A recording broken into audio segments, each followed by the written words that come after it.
జీవితంలో ఒకవేళ మీరు మిత్రులని పొందాలి అనుకుంటే మీరు ఎన్నో పనులను చేయాల్సి ఉంటుంది. మొట్టమొదటిగా ఒక యోగ్యమైన వ్యక్తిని చూడాల్సి ఉంటుంది.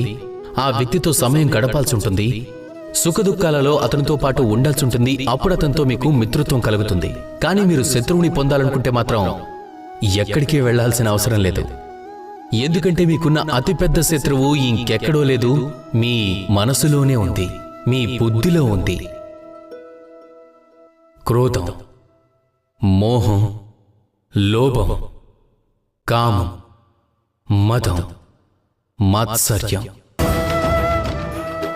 ఈ 6 మీలో ఉన్న ఎలాంటి శత్రువులంటే వచ్చే 7 జన్మల వరకు ఇవి మిమ్మల్ని నాశనం చేయగలవు.